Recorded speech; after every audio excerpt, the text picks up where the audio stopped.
Do you buy or sell? Like if the team's still playing really well.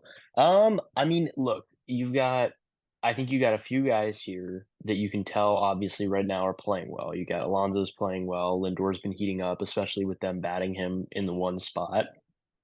But then we got guys on the decline too. We got guys like McNeil who are getting old, that I think potentially need to see their way out of this clubhouse. We can't have a guy who's the former batting title, batting 217. It's just not acceptable, honestly, at this, the way this team wants to play and like the direction I think they want to go. So I think there's some players you can afford to get rid of. And it's always good to bolster the farm system. But overall, I think this team's hot right now. I don't think you want to mess that up. I think you hold on to your main guys right now. I think if you can trade McNeil, definitely you can probably I don't know what you'll get back if you can get like a high end reliever back or like high upside reliever back for him, maybe like a middle in like a backup infielder in return, something like that. That'd be pretty cool. I think you could trade. Yeah, I think you could trade Mania too for like a couple relievers if we have Christian Scott, Jose Butto, and Kodai Senga coming back. Then that kind of puts Mania out of the equation. Then you can flip him for bullpen pieces. yeah, definitely. And, we've seen Edwin Diaz struggle a little bit this year, especially with the injuries and the suspension now. It just, begs the question, is he going to be there every game? And it makes you think, do we want to keep going with this, closer by committee of sorts, with guys like Ottavino and, Drew Smiley coming in to close out games, and they just really aren't closers, and it kind of begs the question, is it worth trading for that backup reliever, even if they're, maybe not top tier, just having that guy that knows the pressure and is going to do well in that spot. I've been thinking like a Shelby Miller from the Tigers. I think it's on the Tigers now.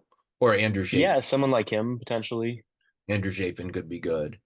Yeah, Um, and Chafin obviously brings that kind of veteran leadership as well, that I think they've got in Diaz. So I think maybe, going for someone who might be a little older if they're looking to make a push this year. But obviously, you just got to see how the series goes and got to see how they continue to play.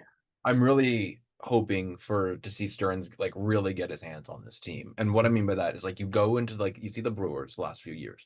You don't know a lot of the guys in that bullpen, but they're going to strike you out. Like they know what they're doing. Like there's no Diaz's or Craig Kimbrell, but they get the job done. And I really want that kind of impact to be made here in the bullpen. Like you kind of saw it with Reed Garrett, or you're seeing it with Reed Garrett. Like you don't know his name, but he's going to get the job done.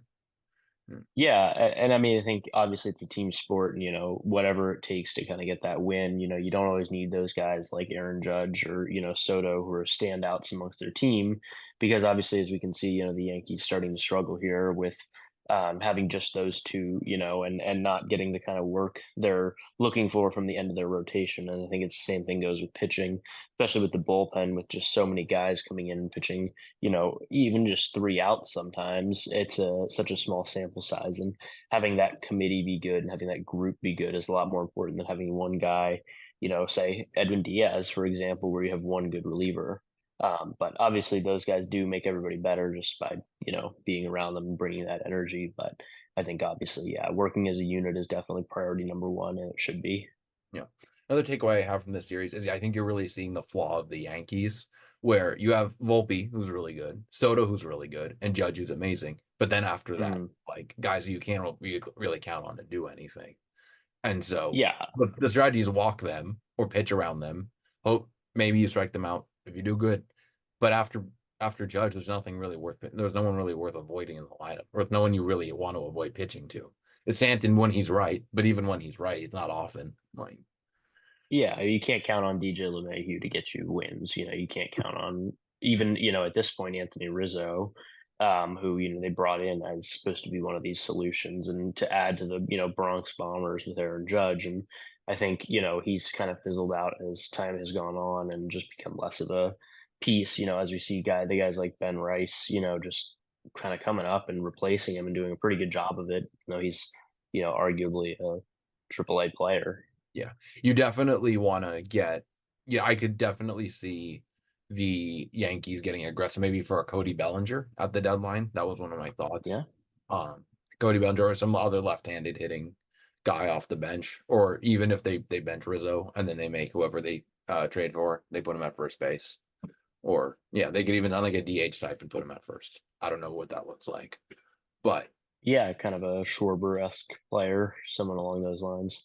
Yeah. Other notable thing from this last couple weeks, the Severino turnaround has been phenomenal. Like I didn't even see this coming. I was like, okay, give me a 3.5 ERA and I'll be pretty happy. But he's been shoving almost every start.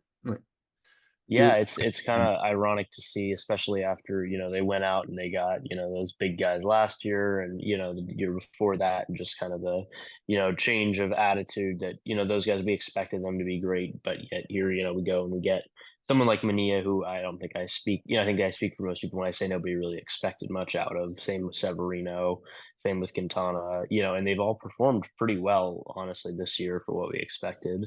Yeah. And again, I think that's the Stearns method in effect here.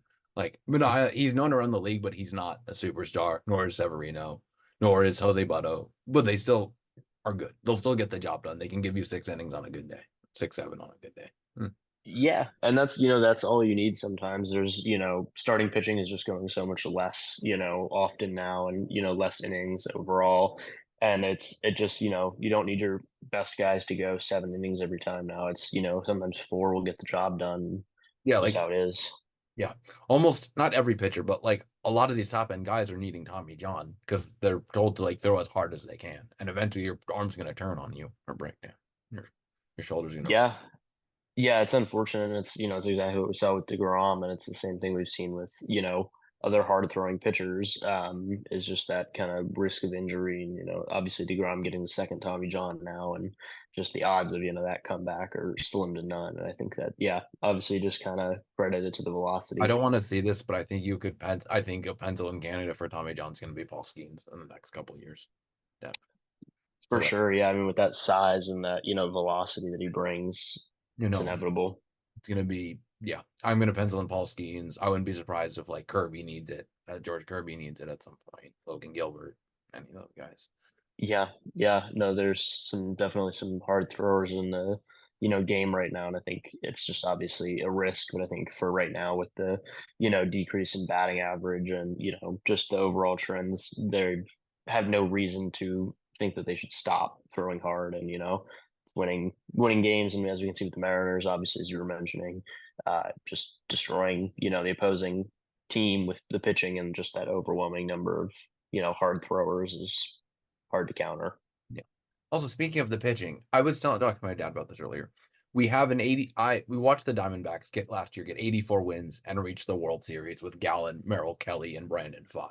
I see no reason Mets can't do that with Christian Scott, Kodai Senga, Jose Butto. Like that's Severino. That's arguably better in there. Yeah, I mean, it's the same story we've seen the last few years with, a random team kind of coming out of nowhere, obviously with the Braves and, 2020, what was that, 2022 or 2021, and then we got, obviously in 2022 you got the Phillies, making the push all the way there, and the same thing with the Diamondbacks last year. You don't need 100 wins to get to the World Series anymore, and you don't even need to win your division. All you need is to get Um, hot for 2 weeks. Yeah, it really can come down to something like that. We've seen a lot of teams go on runs and just, no kind of rhyme or rhythm to it, just win a lot of games in a row. And, that's all you got to do in the playoffs now. Yeah. And I think especially with in the postseason now, having Lindor there, who's been in a World Series, having JD Martinez there, who's won a World Series, and having guys like Pete and McNeil who haven't won anything yet, but they're still been in the postseason. So is Marte. Like a bunch of these guys have the postseason experience under their belt. Two-time home run champ. Let's not be crazy here. Yeah. But yeah, no, real awards definitely, tougher, and it is definitely lacking on the Mets roster. But I will say Lindor is ninth right now in MVP voting. Not that that's all that close to the top, but certainly in play. And, obviously with the way he's been hitting, if he continues to do that, no reason he couldn't. He's been scorching from the leadoff spot. And you have to remember his best days in Cleveland, he was hitting leadoff. And I think that might have, Mhm. I don't know what it did to him mentally. I'm sure it helps, like knowing you're not hitting third, so you don't have to like the pressure's not on you to drive people in all the time. You just focus on getting a hit. Yeah, and I mean, he's such a, kind of a smaller player, and he's so agile, so quick, and obviously just incredible defense.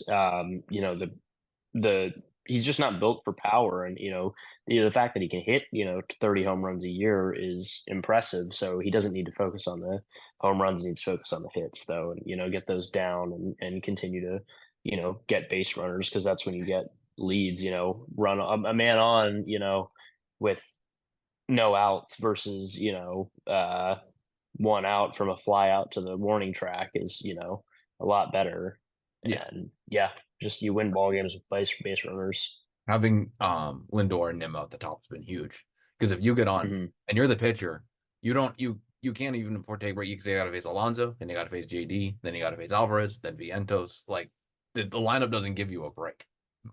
No, and I think Nimmo as well, just with his ability to take hit by pitches and to take walks, and just those long at bats that he has, and just the honestly the plate discipline, to say the least, combined with some pretty good power and pretty good hitting overall. I think he makes him a dangerous number two hitter. And then obviously you can have this year having JD Martinez and be such a power hitter. Same with Vientos and same with Alvarez. It's taken that pressure off of Pete to need to hit a home run every time, and we've seen his average come up because of it, I think. Yeah, like look at Alvarez, man. Look at that plate discipline. In his, he looks like a professional. He looks like he's been doing this for 10 years. Yeah, I mean, he's just absolutely one of my favorite players to watch right now. Every game we see about him is, great framing, great defense, but then, he steps up to the plate, he doesn't look scared. It doesn't matter who it is. He's smacking that gum and he's ready to hit. And I think that's the energy the Mets need right now, and it has been. We've seen it. And we've seen how good they've been with him, and yeah, he's just absolutely electric right now. Like look at that Robertson at bat last Tuesday. That at bat against David Robertson last Tuesday. He gets to 0-2. He doesn't panic. Keeps fouling him off. Finds his pitch. 2-run double. Like that is not something Yeah, rookies do a lot. Like usually strike out in that scenario.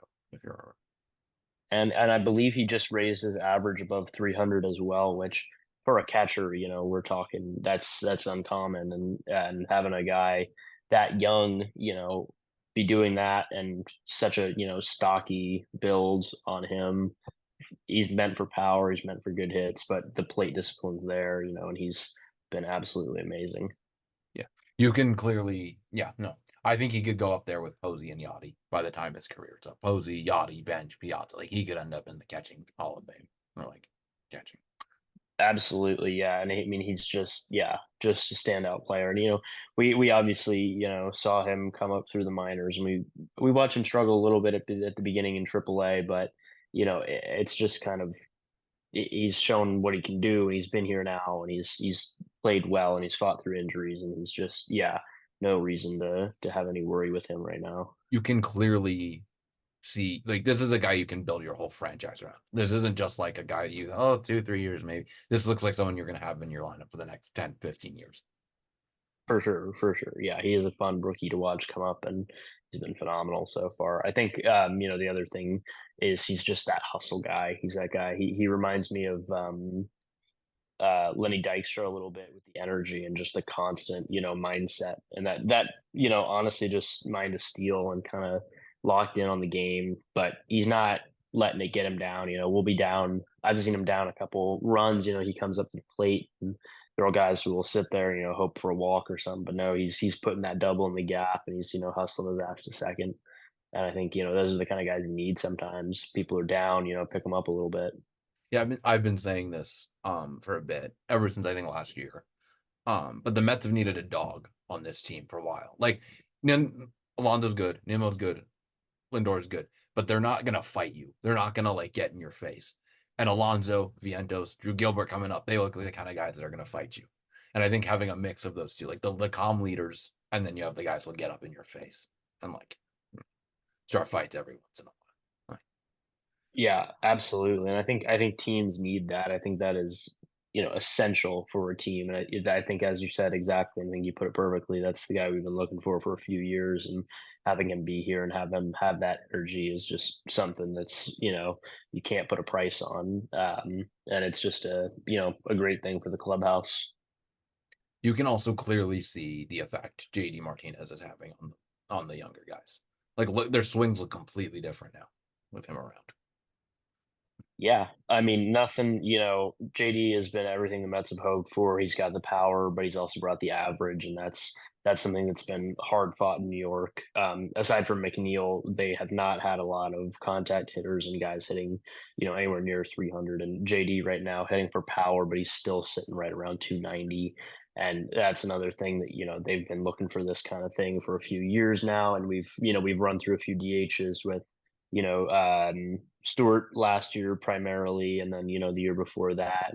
Um, who am I thinking I'll go of? back and rough. Yeah, Vogelback, just and Ruff, kind of just disappointing, and I think JD has really put a spark in that lineup the same way Alvarez has, just with in the energy and the consistency. Yeah. I think if we had JD Martinez a couple years ago, if Epler had traded for Martinez in 2022, we would have won the World Series. World Series, or maybe not won the World Series, but got into the World Series at least. I'm not sure if we were beating Houston. But For sure, and I think, even just taking the division to begin with would have been nice, to get that, wild card series off, and then, yeah, as you said, anything can happen in the playoffs now as we've seen the last few years, so you know, definitely possible. like you clearly saw when the Padres came to Citi Field a couple years ago, they looked ready to play. They looked like energetic, like they were jumping all over Scherzer, and the Mets just didn't look like they had a lot of fight in them. And I think part of them was them being demoralized after the Brave series, um, but you can clearly see like this is a whole new squad. Uh, Like For sure, I think it's if it's you put been this lineup with the 2022 pitching, we would have won the World Series. Mm. yeah, for sure, it's been great to see, and we have been lucky with some, not having as many injuries as we did in 2022, but, still, yeah, you can't, that's absolutely been more energetic, and I feel like they have more, fight, um, and the fight that they need, honestly. Yeah, no, definitely. Um, yeah, I think yeah, you're gonna call up Gilbert, and I think you're gonna see a lot of energy from him. And I think even if JD leaves after this year, you maybe keep if he retires, paying him to keeping him as a hitting coach could be massive. Just keeping him in that mentor spot has been huge. You've seen it all over all the guys. Yeah, or even bringing him in as, a backup DH or something like that. Something where he's not seeing the field a lot, but you keep his influence and you kind of keep his leadership skills in the dugout. Definitely a possibility. But I think JD has a few more years, and I think he's going to keep playing. And I hope he comes back here and we can get him back for another year because liked everything I've seen out of him. Yeah. I also think you're seeing Cohen's plan that he talked about when he first bought the team really coming into effect here. Because remember, at the beginning of the when he first bought the team, he said, "I'm going to spend like a lot of money the next couple of years, and while I'm spending the money, we're going to invest in the farm system. And the goal is to spend top heavy for the first 3 years, and then hope the farm plays out. And I think you're seeing that now. Like, didn't work 2022, went horribly wrong last year, but I think it's finally paying the dividends. The plan. Yeah, certainly, and I think, as, we've seen, they're ranked right around top 5 for their farm system right now, and I think there's a lot of guys who are waiting to come up, and I think, as we thought we were gonna see, we've seen a lot of the young guys, and we've seen a lot of ups and downs, and, Beatty kinda, starting off really hot, but then trailing off a little bit and being sent back down, and Vientos, starting off a little slower, but being called up now and heating up, and Alvarez has, been pretty consistent except for the injury.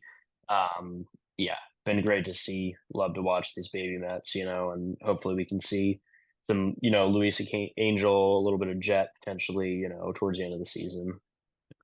Jet's going to be, I think Jet might be up in September, depending on where we are. You'll have Mhm. Mauricio back next year. You got Ryan Clifford, Brandon Sproats coming up, Mike Vasil's Yep. coming up. Like they're, I think they're, yeah, you could argue they are a top 10 farm system at this point.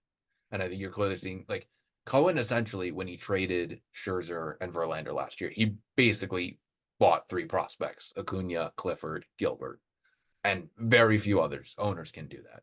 Like very few owners can say, like, "Fuck it, I'm gonna buy a farm system at the deadline." Yeah, and are you just talking about kind of offloading the contracts, but saying they'll eat, some of it and just using the money that way? Yeah, like very few teams can say, "I'm gonna sign a guy to a 2 year, $80 million deal," and then if it's going wrong, I can just eat the other 40 million next year.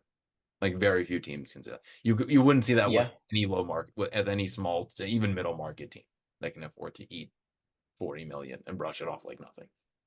Yeah, no, I mean, it's certainly an advantage, the money carries, and I think it's something, they've been hoping for a long time, and it is great to see it actually, working, and obviously not working the way we thought it was in the beginning. Obviously, I think some disappointment right off the bat with that season, in, 2019 with them just kinda having a, sub 500 year after trading for Alonso, or trading for Lindor, sorry. And I think it's been a slow kind of build up, and obviously big incline in 2022, but then falling off again in 2023.